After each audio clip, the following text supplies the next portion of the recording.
Il y a des gens, ils ont fait l'histoire. Ils ont fait l'histoire. Alors gardons notre histoire et faisons comme les Russes. Gardons nos pages d'histoire à nous. Hein. D'ailleurs, pendant très longtemps, on a jeté la Commune de Paris aux chiens en disant c'est salopard de communistes. Hein, tu vois. Hein. Alors qu'aujourd'hui, on sait très bien que le mouvement des communards, c'était un mouvement nationaliste. Voilà, eux, ils voulaient pas que ce soit les Prusco qui débarquent dans Paris. Dans Paris. Voilà, c'est ça l'affaire. Alors gardons tout ça, gardons l'azur à trois fleurs de lys, gardons le drapeau bleu, blanc, rouge, gardons le drapeau rouge parce que c'est aussi un drapeau français. Et voilà, et on garde tout ça, on dit voilà, nous Français, on est constitués de tout ça. Hein, voilà. Alors, Suis-je un bon avocat? oui. Alors, je regarde un peu, c'est quoi les différentes questions, parce que là, il y a pas mal de choses qui ont été écrites, mais voilà. Euh, Tu vois, ils sont un peu perdus dans le sujet, tu vois, parce que comme on a parlé de Dieu, alors il y a beaucoup de discussions sur Dieu, la Trinité, Dieu est le Alors créateur voilà de la toutes Trinité. choses. Je vais vous montrer la Alors la Trinité. Trinité, voilà. Alors je sais pas si on voit. Non, on voit rien, il me dit. Hein? Non, on voit pas. Il dit qu'on voit pas. On voit pas la Trinité? Non, ça doit être un peu sombre. Plus près, non, même plus près, on voit pas. On voit rien. On voit rien. Bon, on voit pas la Trinité. C'est Donc en dommage. fait, il voulait vous montrer que ce qu'on voit, c'est une image en Peut-être que fait là, non. d'un phénomène qu'on observe uniquement dans les régions nordiques, c'est ça les régions polaires, et qu'on appelle, tu m'as dit, Une parélie. une parélie. Et donc ça ressemble en fait à presque une vision de trois soleils Oui. avec une croix au milieu. Et, Avec une croix au milieu et un cercle et autour. un cercle autour. Et tu Voilà. penses que donc cette symbolique-là a été ensuite importée en Europe de l'Ouest, en Europe occidentale. Non, cette symbolique de la croix, on montre que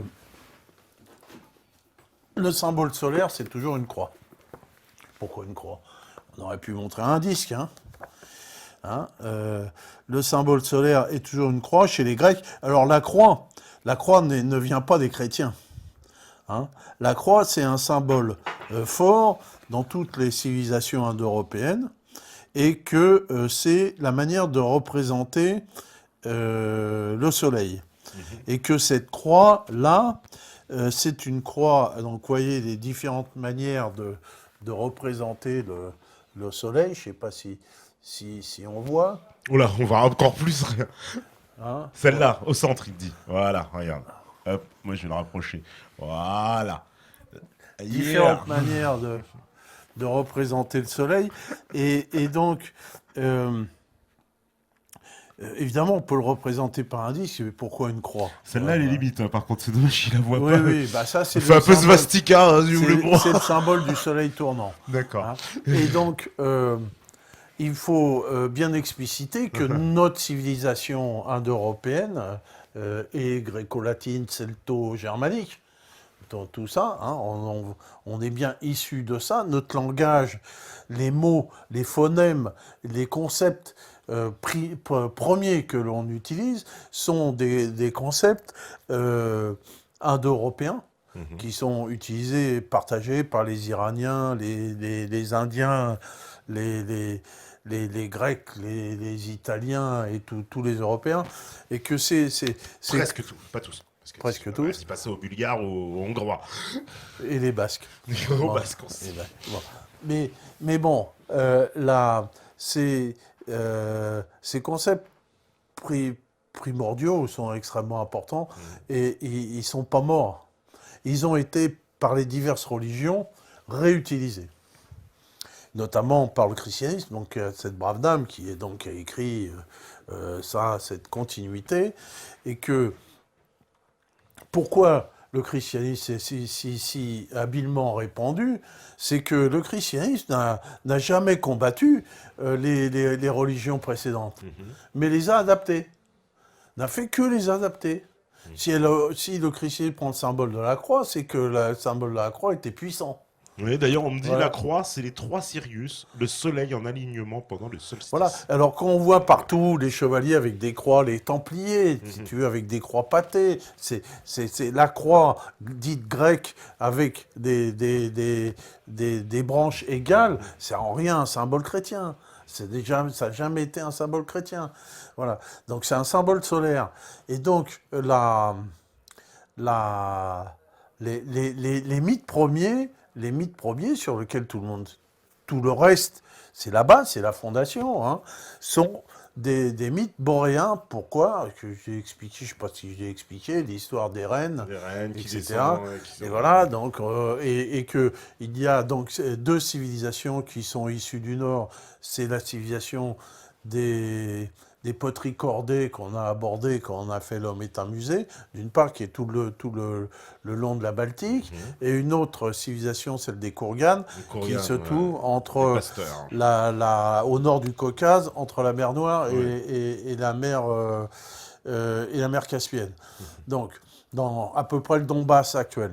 Et donc, là, ces deux civilisations ont formé les civilisations du balkanique, des Balkans. C'est des gens ont passé le Dniepr, hein, ont vaincu les gens, les tenants de l'Europe ancienne et du néolithique, et donc sont descendus jusqu'en Crète.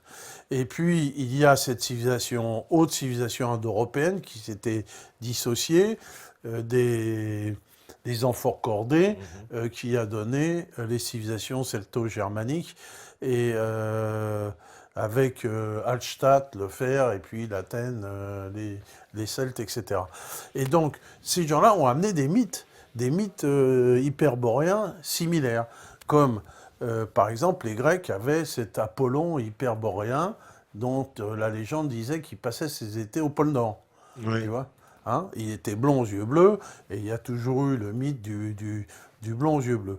Donc on voit bien que dans toutes les légendes primitives, qu'elles soient indiennes ou qu'elles soient italiques ou balkaniques, si tu veux, il y a toujours le mythe, il y a toujours un mythe nordique, hein, toujours les gens qui viennent du Nord.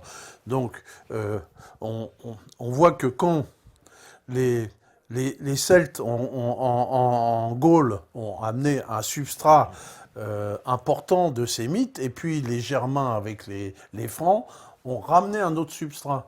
Parce que les religions romaines, celtiques et germaniques avaient des mythes assez proches, finalement, qui venaient de ces endroits-là.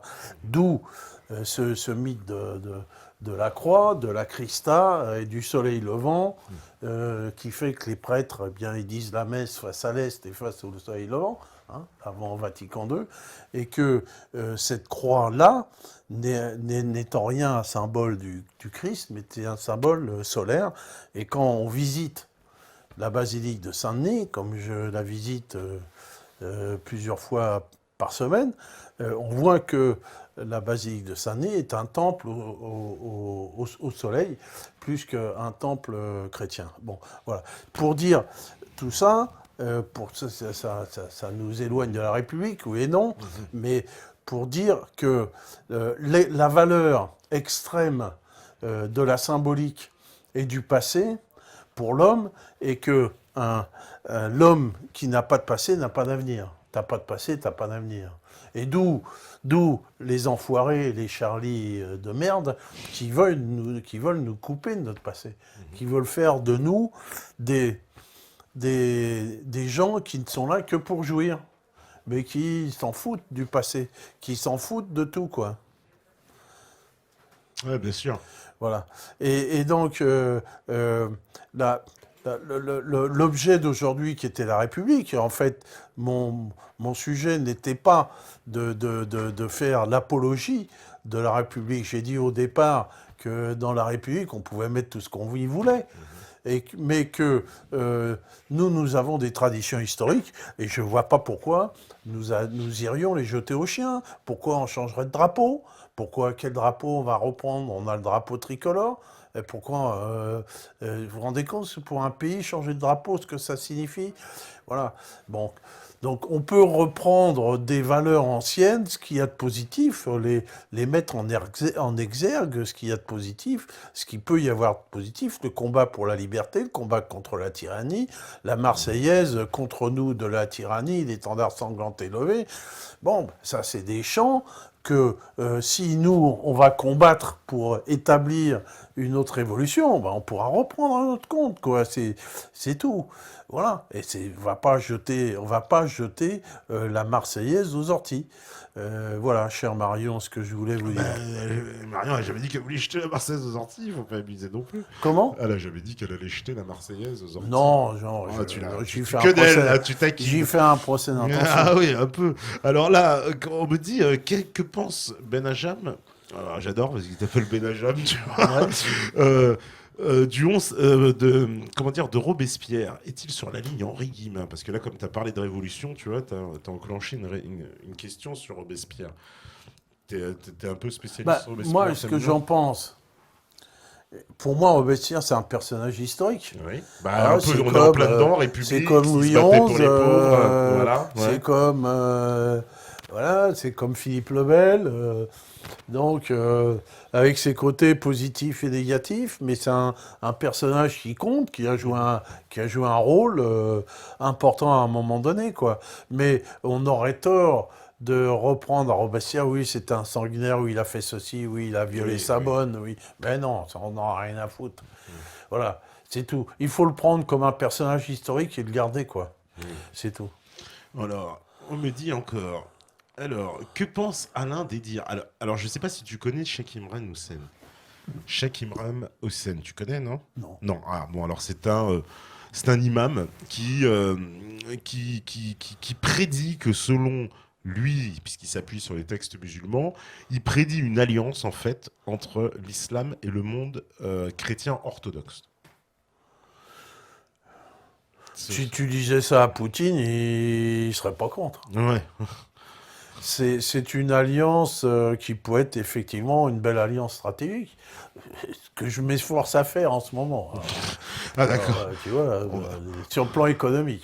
Bon, bah, tu suis le... Oui, alors je vais réexpliquer, puisqu'il il me tend la perche et puis que les neurones se mettent en place. Moi, je connais bien Dubaï, j'y vais très, très, très, très souvent, puis j'ai un emploi là-bas, et que... Pas confondre avec le Qatar, non, parce que... Pas confondre avec le Qatar, et que il y a à Dubaï des banques islamiques. Ouais. C'est-à-dire le système bancaire est lié à la religion. Et je vois, moi j'ai des patrons musulmans fondamentalistes, mes patrons qui me payent, ils sont très gentils, ils sont habillés de chemise de nuit avec la serviette. Voilà. Et donc, pour eux, il n'est pas question d'emprunter de l'argent et de payer des intérêts. Ça, c'est haram. D'accord. C'est pas... Illicite. Voilà.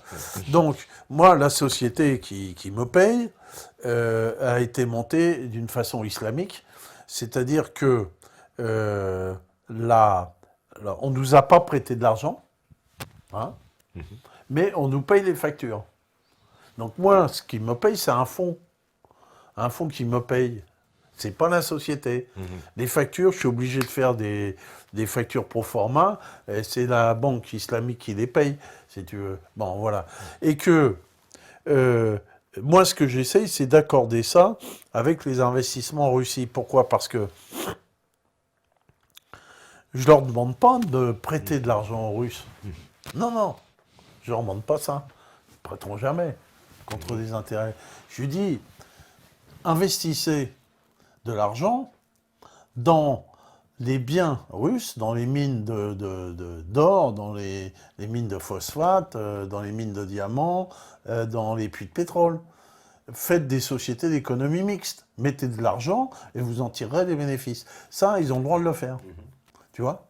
Et donc, effectivement, sur le plan économique, le système islamique peut très bien s'accorder avec le système russe et cette volonté de faire des sociétés d'économie mixte. Ça peut très bien s'accorder. Alors, c'est ce que j'essaye de faire. Maintenant, je ne sais pas si je vais y arriver parce que c'est pas évident, mais parce qu'il y a des putains d'intérêts divergents. Mais au moins, qui ne tente rien n'a rien. Hein. Ouais. Alors, qu'est-ce qu'il y a encore comme question, les amis? La République. Non, puisque là, ils étaient en train de débattre depuis tout à l'heure, ils avaient oublié le débat. Alors, ouais. Chrétiens, musulmans. Sans compter qu'il y a beaucoup de musulmans en Russie. Hein.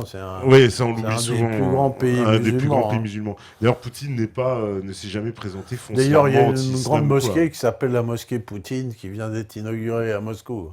D'accord.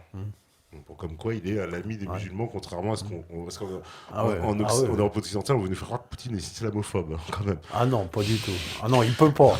Là, il se tirerait une balle dans la tête. Là. Voilà. Non, il peut pas être islamophobe. Alors, tiens, par contre, c'est vrai, une petite petite parenthèse par rapport au début de l'émission, me dit, l'annonce vient de tomber, Debaltsevo est libéré. Source Nation Presse Info. Voilà. Debaltsevo libéré. Bon. Voilà. Donc ça vient de tomber, tu vois, quelqu'un nous a mis l'information en direct, donc on peut l'annoncer. Très bien. Alors, je vais aller voir, qu'est-ce qu'on nous dit?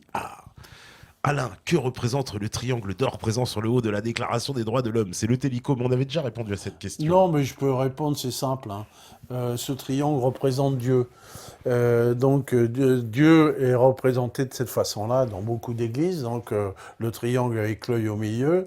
Le triangle représente la Trinité, c'est-à-dire l'unification de Dieu qui peut s'incarner dans trois phénomènes différents. Voilà, ça c'est le phénomène du triangle.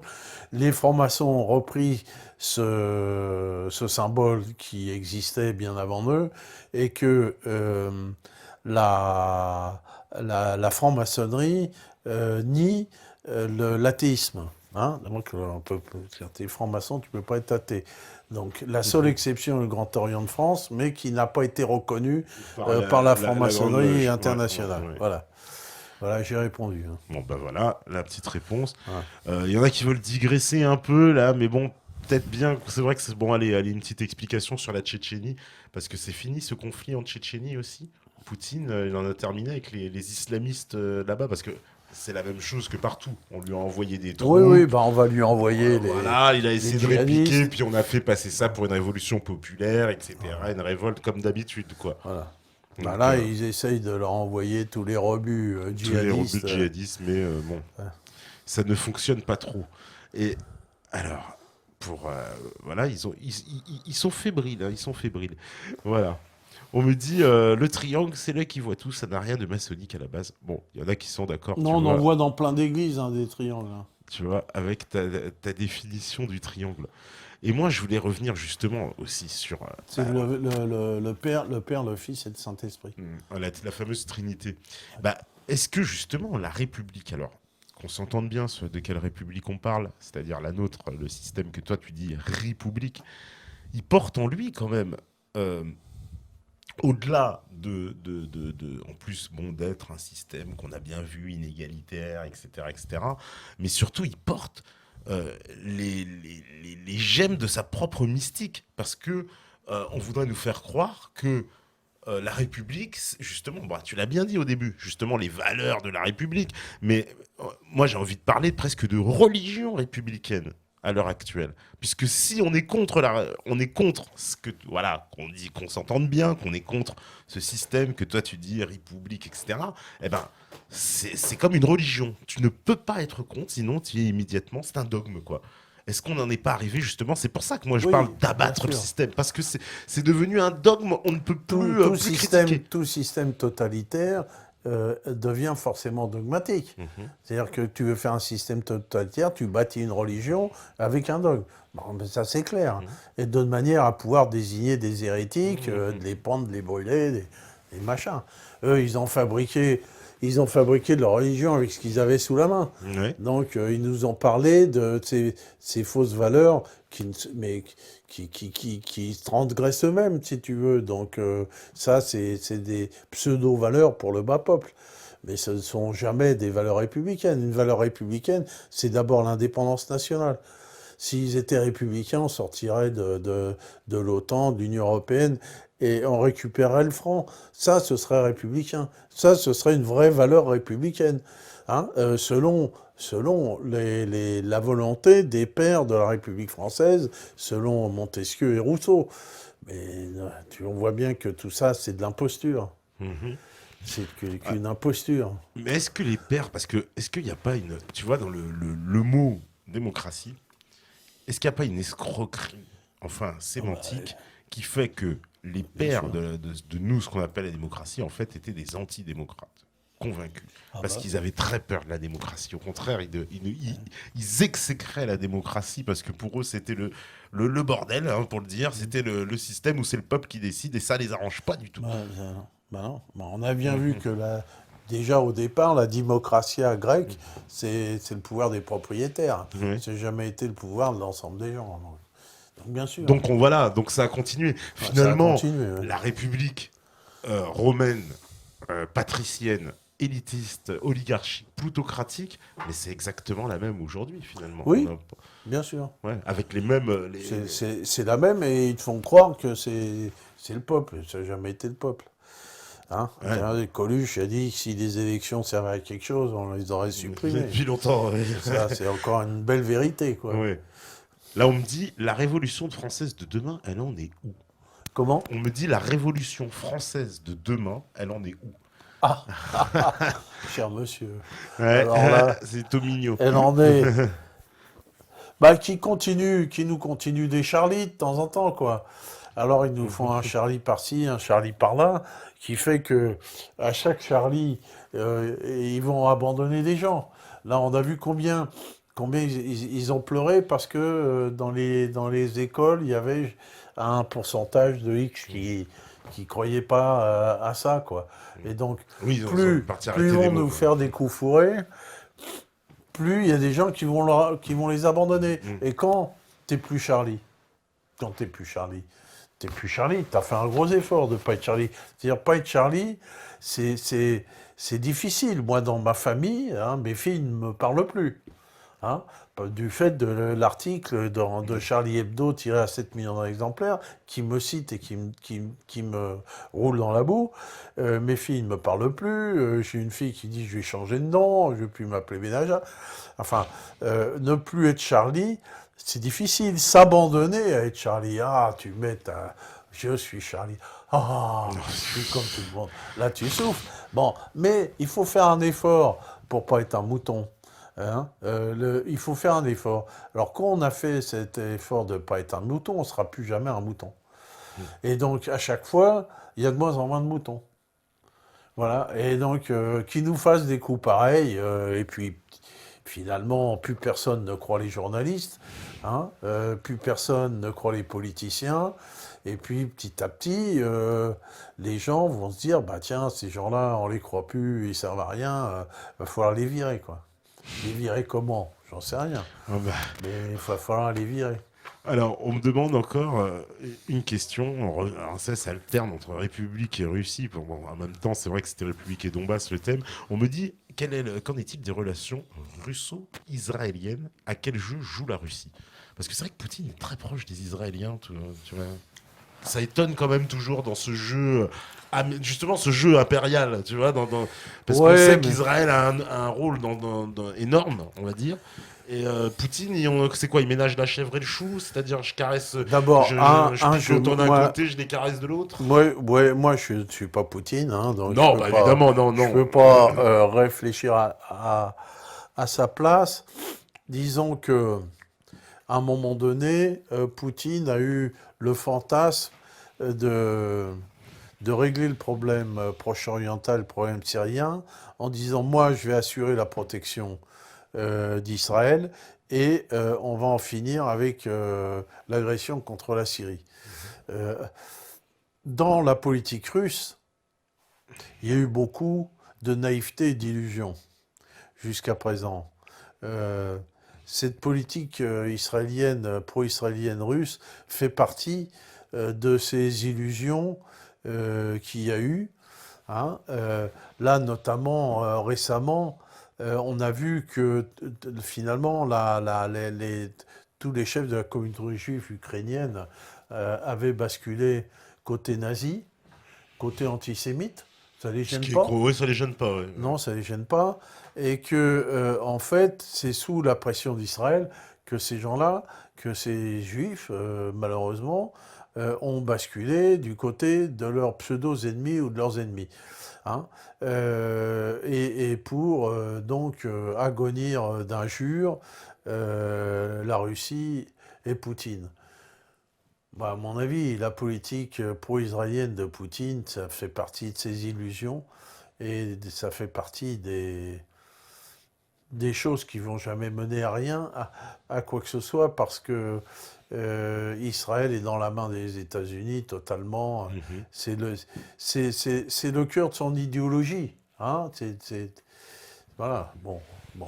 Alors, La preuve, c'est que ça donne rien et ça donnera rien. ouais, Donc, il perd son temps. il perd son temps, ouais. Voilà. Toi, tu penses que c'est quoi je t'ai dit, il les ménage un peu parce que c'est vrai qu'il leur fait des concessions. On a l'impression, il va les voir, il leur fait des Il y a, concessions. si tu veux, il y a beaucoup de Russes en Israël. Alors, au Oui. travers de ça, il s'est dit, je vais avoir une influence au travers des Juifs russes. Qui sont nombreux, oui, en Israël, oui. Oui. C'est vrai. À mon avis, il se fourre le doigt dans l'œil. Alors, on me demande, monsieur, ben voilà, bon, ça c'est une question troll. On me demande si tu étais un lecteur de Charlie Hebdo. Bon, Charlie Hebdo, bon voilà, autant préciser, il te cite dans le grand magazine en tant que mais je vilain conspirationniste. Ah Quoi, ouais, un conspirationniste. conspirationniste Oh non, de base. On de dem- base, quand même. Hein. Ouais. Voilà, on demande ouais, qu'est-ce que tu penses des Français qui combattent dans le Donbass? Bah ça, je pense que tu Ce l'as sont des largement. amis. Voilà, tu Je l'as les connais largement presque tous expliqué. personnellement. Voilà. Voilà.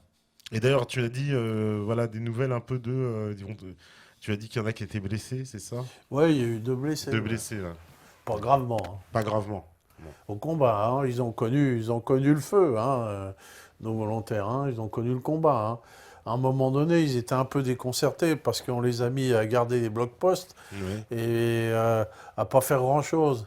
Bon, mais finalement, ils ont été mis à Mariupol dans le sud, et puis là, ils se sont trouvés au cœur des combats. Donc, ils ont eu le baptême du feu, quoi.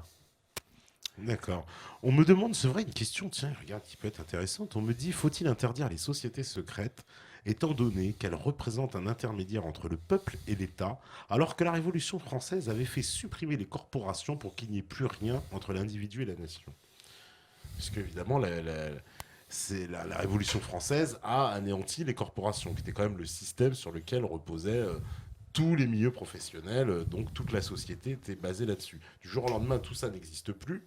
Et on a mis l'individu face à la nation avec interdiction de se regrouper. Est-ce que pour nous, pour les Oui, jusqu'au moment où quelques dizaines d'années après, ils ont créé des syndicats et ils se sont regroupés en Oui, syndicats. oui. C'est-à-dire les corporations n'étaient pas adaptées au prolétariat de la révolution industrielle de toute façon, si tu veux. Mais est-ce que c'est pas la révolution industrielle, on va dire la fin des corporations qui mène le prolétariat justement dans ce qu'il est, dans l'effroyable 19e siècle, sans Oui, droit, sans machin.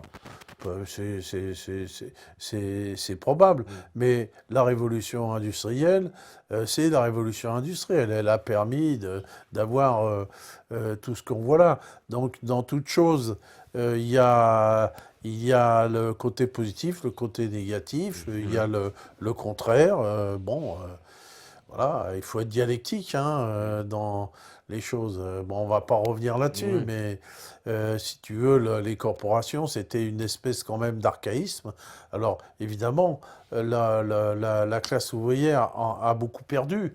Elle a beaucoup perdu, mais elle a repris du pouvoir à la fin du 19e siècle avec ses syndicats, ses partis ouvriers, etc. Quoi. Bon. Mais est-ce que justement la révolution n'a pas fait perdre 100 ans de retard finalement à cette avancée de droit? Non, parce que le système n'était pas adapté à l'industrie. C'était un système qui était adapté à l'artisanat, mais qui n'était pas adapté à l'industrie. Mais est-ce C'est-à-dire qu'on à n'aurait la pas pu telle- passer justement vers une révolution industrielle, mais par l'artisanat au sens où, dans cette révolution industrielle, les acteurs seraient restés propriétaires de leur outil de production, ce qui n'est pas le cas au 19e siècle, puisque c'est quelques capitalistes qui Bah, il prennent... y en a bien, si tu veux, le 19e siècle, c'est aussi le siècle de toutes les utopies.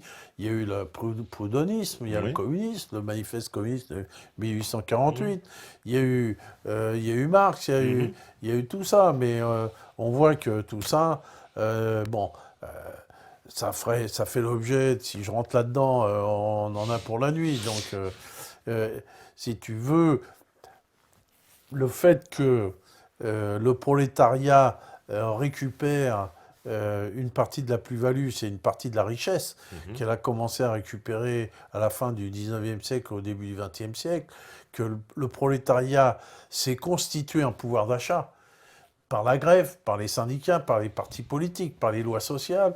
Le fait de se constituer un pouvoir d'achat a permis au capitalisme de se développer, si tu veux. C'est-à-dire que Marx a dit le capitalisme creuse sa propre tombe. Et il a eu tort.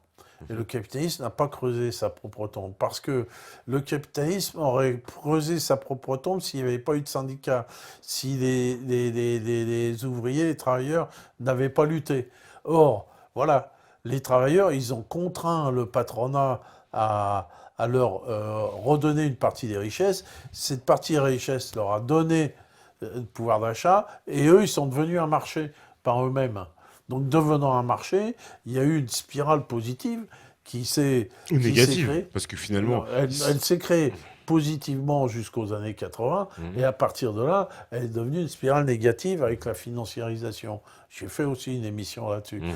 Hein, voilà. Donc, mais il y a eu dans le capitalisme une spirale positive on a connu les 30 Glorieuses, Ouais, je tant l'ai qu'il y a eu de expliqué. l'évolution sociale, mais est-ce que cette évolution sociale n'est pas, j'ai presque envie de dire, une erreur de l'histoire, une parenthèse de l'histoire due, on le sait, la libération de la France, le CNR, la situation d'après-guerre très particulière où les patrons sont obligés d'accepter. Et puis le peuple était armé aussi en 45 mois, c'est ce que tous les Oui, témoins nous disent. mais Donc, tout ça, ça rentre en ligne de compte. hum, Bien sûr, hum, mais tout ça, c'est compliqué. hum, Et qu'il y a eu aussi, après la guerre, dans les années 40, 50, hum, 60, le poids de l'URSS qui hum, présentait un danger pour les capitalistes, le poids extrêmement important du Parti communiste à l'époque, exactement, et ouais, qui ouais. faisait que finalement, quand les ouvriers, ils faisaient quand Renault toussait, la France s'enrhumait,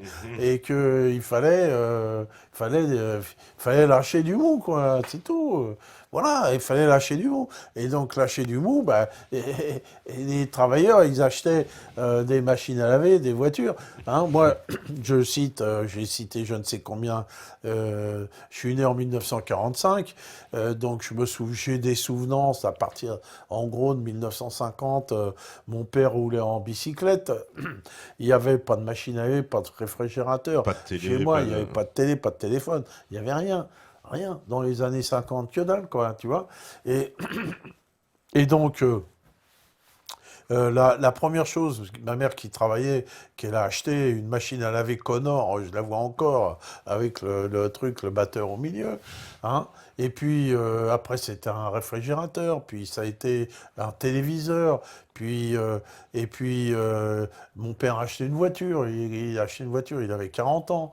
Et puis ils sont partis en vacances, ils ont pris l'avion, ils ont visité l'Égypte, ils ont eu le téléphone. C'est-à-dire que moi, j'ai vu entre les années 50 et puis les années 70-80, 80. une évolution considérable du niveau de Du vie niveau du... que les gens ne peuvent pas imaginer aujourd'hui. Bien sûr, ouais. C'est le rythme d'évolution du niveau de vie que les gens ont pu avoir pendant cette période-là. Et avec les salaires qui augmentaient, et les salaires qui augmentent, avec le plein emploi, avec l'industrie qui se développait partout, les gens, ils achetaient, je te dis, machine à laver, téléviseur, machin, bagnole et tout le bazar. Et puis ça faisait un marché. Voilà, donc c'est cette spirale qui peut être positive, mais aussi qui peut être négative actuellement par le fait que on n'investit plus dans l'industrie, on n'investit plus dans la technologie, et que tout l'argent ne sert qu'à la spéculation. Et là, actuellement, on est dans une spirale négative, quoi. Voilà. Mais si tu commences à dire si on avait fait ci, si on avait fait ça, si on avait, tu peux pas mettre si. Ça s'est fait comme ça. On ne peut que étudier ce qui s'est passé pour essayer d'en tirer comment, des, pas des conclusions, mais en tirer des avantages, si tu veux. Hein. Voilà, ça s'est fait comme ça. Donc on sait que si les gens n'ont plus de pognon, ils consomment plus, et il n'y a plus d'industrie, il n'y a plus de travail, et tout est par terre, quoi. D'accord. Ben, on arrive à la fin, évidemment, de l'émission. Ouais, Je vais aller faire un petit dernier tour sur le chat pour voir si ils ont des choses intéressantes à raconter. Hein. Tout à l'heure, on me disait, ouais, plus d'interactivité. Mais bon, les gars, vous êtes en train de faire vos petits sujets entre vous. Comment? Donc, non, parce qu'ils demandaient, ils me disaient, ouais, plus d'interactivité. Mais bon, ils parlent entre eux, ils sont marrants, quoi. Voilà, mais après, il faut pas les vanner, il paraît qu'il faut plus rien dire. Alors, j'ai plus le droit de dire. Alors, je vais pas me gêner. Non, je rigole. Là, ils sont tous énervés déjà. Bon, en tout cas, merci Alain. Merci. Bon, ça va, on s'en rigole plus. Non, bah tu vois là, c'est ça. Tu vois, on a réussi à Donc faire ça- une émission république sans s'engueuler. Donc tu vois, mais il y en a qui auraient bien aimé quand même. Du coup, en tout cas, merci à toi, merci à la régie, c'est Steph, parce qu'il faut que je les nomme, parce qu'après c'est impersonnel. On m'a dit ça, donc il faut nommer. Merci aux métanautes connectés, et comme j'ai plus le chat, mais comment se fait-il? Je peux plus les nommer. Enfin, ceux qui sont présents, bah, Dialenke Dams, Lancer Franc, Liberty, Valigomou, Xarian, Zbat, Révolution, Lancer Franc, Ribaille, Baba Orom, Basilic, Bastos, Belab, Benjem, Bif Thanos, Alm et TV. Voilà, merci à vous. Merci à tous ceux qui nous soutiennent, parce que vous savez très bien que si vous écoutez ce message-là ce soir avec nous, c'est que vous êtes la résistance. Ciao, ciao, à demain, ciao.